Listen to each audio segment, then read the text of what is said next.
rekrutan, promosi, atau pemecatan berdasarkan ras, agama, jenis kelamin, usia, atau faktor lain yang tidak relevan atau dengan kualifikasi pekerjaan. Baik, sekian. Selanjutnya, hubungan perusahaan terhadap konsumen terkait dengan hak dan kewajiban mereka. Etika baiknya, kualitas produk dan layanan. Perusahaan harus bertanggung jawab untuk menyediakan produk dan layanan berkualitas kepada konsumen. Pelanggaran etika yang dilakukan yaitu iklan yang menyesatkan. Penggunaan iklan yang menyesatkan atau tidak akurat untuk mempromosikan produk atau layanan merupakan pelanggaran etika. Perusahaan harus memberikan informasi yang jujur dan tidak memanipulasi fakta dalam upaya meningkatkan penjualan. Selanjutnya akan dilanjutkan oleh rekan saya. Kemudian tentang Yamaha. Yamaha Corporation adalah perusahaan multinasional yang berbasis di Jepang dan memiliki operasi di berbagai sektor.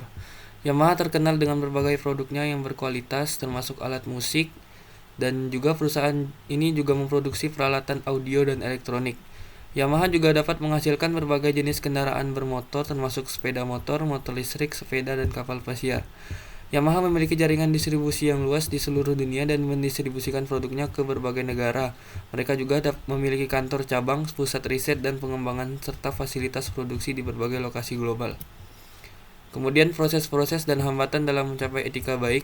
Etika baiknya yaitu Yamaha memiliki proses manufaktur yang mengikuti standar kualitas yang ketat, serta memastikan bahwa produk-produk mereka dibuat dengan menggunakan bahan berkualitas. Untuk hambatan sendiri, kompetisi yang ketat yaitu industri otomotif di mana Yamaha beroperasi seringkali sangat kompetitif. Untuk bersaing di pasar yang sibuk ini, perusahaan mungkin menghadapi godaan untuk mengorbankan etika demi mendapatkan keunggulan yang kompetitif.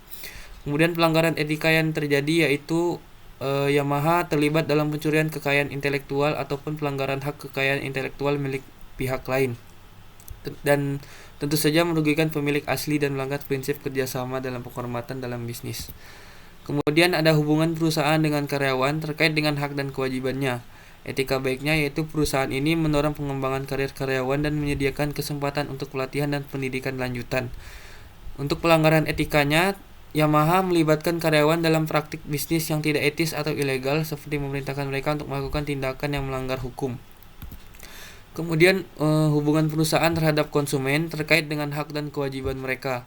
Perusahaan ini memberikan adapun etika baiknya yaitu perusahaan ini memberikan garansi produk kepada konsumen sebagai bentuk perlindungan terhadap cacat produk atau kerusakan yang mungkin terjadi. Lalu pelanggaran etika yang dilakukan Yamaha kepada konsumen yaitu menggunakan praktik pemasaran yang menyesatkan atau memberikan informasi yang salah kepada konsumen. Kemudian untuk PT Indofood akan dijelaskan oleh Maristella. Kepada Maristella dipersilahkan.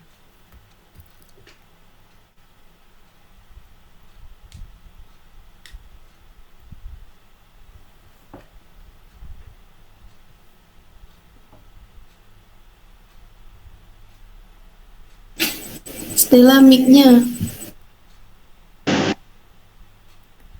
Saya akan menjelaskan tentang PT Indofood Sukses Makmur Tbk. PT Indofood Sukses Makmur Tbk atau yang biasa lebih dikenal dengan PT Indofood ini adalah produsen berbagai jenis makanan minuman yang bermarkas di Jakarta. Perusahaan ini didirikan pada 14 Agustus 1990 sebagai PT Panganjaya Intikusuma. Kemudian pada tanggal 5 Februari 1994 berganti nama menjadi Indofood Sukses Makmur. Dan perusahaan ini telah mengekspor bahan makanannya atau produknya hingga ke Australia, daerah Asia, dan juga Eropa. Produk yang diproduksi oleh PT Indofood Makmur cukup beragam, tidak hanya sekedar mie instan yang biasa kita lihat di supermarket dan juga atau warung-warung, tetapi juga antara lain adalah Indomie Pop Mie, Sari Mie, Super Mie, Mie Sakura, Intermie, Cap 3 Ayam, Indofood Sambal, Indofood Racik, Indofood Kecap Manis, Indofood Rendang, Kecap Kering Lombok, Maxi Corn, Kitela, Jazz Citato, Ciki, Indofood Fresh, Indomie, Cap Enak, Ichi Ocha, Club, Indofood Ice Cream, Wonderland, Trends, dan sebagainya. Kalau next. Lalu untuk PT Indofood Sukses Makmur ini, beberapa proses yang dilakukan perusahaan Indofood dalam menerapkan serta mencapai etika baik dalam kegiatan bisnisnya. Dalam wawancara kami bersama PT Indofood, Pak Iman selaku Ketua HR menjelaskan bahwa etika baiknya itu ditentukan oleh beberapa segmen. Salah satunya adalah segmen defisit yang merupakan salah satu metode regulasi dari PT Indofood untuk konsumen. Terkhususnya ini merupakan untuk penanganan legal dalam penanganan produksinya. Wajib diikuti dengan keamanan produk serta kelayakan pangan, dan juga produksi yang dilakukan harus serta kualitas dan juga mutu yang penting. Terutama mencegah adanya barang-barang di luar produksi yang masuk seperti plastik, bahan makanan bukan konsumsi, serta tidak hanya itu, Pak Iman juga menjelaskan bahwa produk-produk gagal produksi akan diseleksi ketat agar tidak merugikan pelanggan. Namun PT Indofood ini tentu juga mengalami hambatan tertentu dalam penerapan etika baiknya ini. Dalam wawancara kami bersama Pak Iman, beliau menyatakan bahwa yang paling utama dan juga yang paling berpengaruh adalah attitude orang yang berbeda-beda, dan juga ini didukung oleh tingkat pendidikan serta sosial budaya masyarakat setempatnya. Tolong next. PT Indofood Sukses Makmur Tbk ini tentang hubungannya antara Indofood dan juga dengan karyawan. Hal-hal yang menyangkut seperti hubungan Indofood dengan karyawannya dimonitori oleh beberapa bagian HR. Pak Iman menyatakan bahwa hak-hak atau benefit karyawan itu dibagi pengendaliannya oleh tim HR. Ada yang memonitoringnya, ada yang pembiayaannya, ada juga yang seperti khusus untuk benefit dan juga khusus untuk fasilitas-fasilitasnya. Nah, pembagian fasilitas semuanya tertera dalam buku perjanjian kerja bersama atau yang biasa disebut oleh PKB. Di dalam PKB ini dia tidak hanya tercantum tentang benefit atau apa yang didapatkan oleh karyawan, tetapi juga hak-hak karyawan, terus tuh peraturan-peraturan yang harus dipatuhi. Nah, Pak Iman juga mengatakan bahwa perusahaan yang memiliki serikat pekerja seperti Indofood ini memiliki hak untuk pekerjanya itu memiliki hak untuk berunding gitu dengan perusahaan dalam menetapkan suatu keputusan. Kadang karyawannya ini dan juga diwajibkan untuk mematuhi dan menerapkan PKB atau perjanjian kerja bersama yang sudah ada.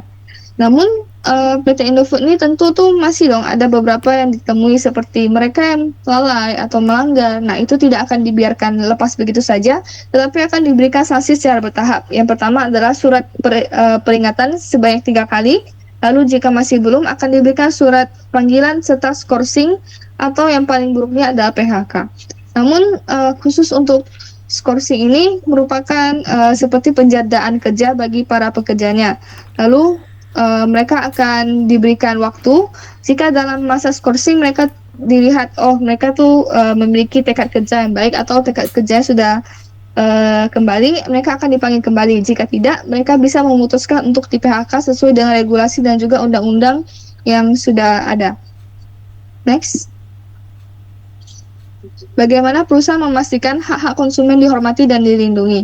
Nah, PT Indofood memiliki kewajiban moral. Ketika dia memproduksi mie instan sesuai dengan sistem jaminan halal, sistem jaminan mutu, produknya sudah dibuat, lalu produknya masuk ke gudang, lalu produknya akan disalurkan kepada pasar nanti melalui sistem FIFO yang dikenal dengan first in first out.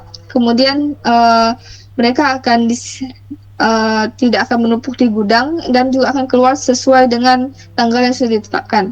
Dalam melakukan prosesnya ini, Indofood sangat mementingkan kepuasan pelanggan, terutama seperti sebagai prioritasnya terkait dengan etika baik dalam produksinya. Bagian HR memiliki tim tersendiri untuk melakukan survei atas kepuasan pelanggan dengan cara dari market audit yang disebar ke pasar-pasar itu. Mereka akan mengambil sampel apakah mie ini masyarakat tertarik membeli mie ini, apakah penjualannya tinggi, dan juga tuh bagaimana respon masyarakat terhadap produk yang dipasarkan itu. Lalu dari hasil-hasil survei itu nanti akan dijadikan sebuah resume untuk bahan meeting dan yang akan dibuatkan bagaimana problem solvingnya oleh masyarakat. Tidak hanya itu, PT Indofood ini juga sangat terbuka terhadap komplain-komplain masyarakat yang masuk. Misalnya bumbunya ada yang kurang, atau misalnya tuh ada mie yang tidak layak untuk dikonsumsi, itu dapat komplain kepada PT Indofood dan PT Indofood akan meresponnya. Lalu bagaimana tanggapannya? PT Indofood juga bisa menelpon konsumennya atau mengirimkan tim marketingnya menjelaskan bagaimana tuh kenapa bisa terjadi kondisi ini, apakah memang ada kesalahan dari sistem pabrik atau produksinya, dan juga sebagai hal lainnya.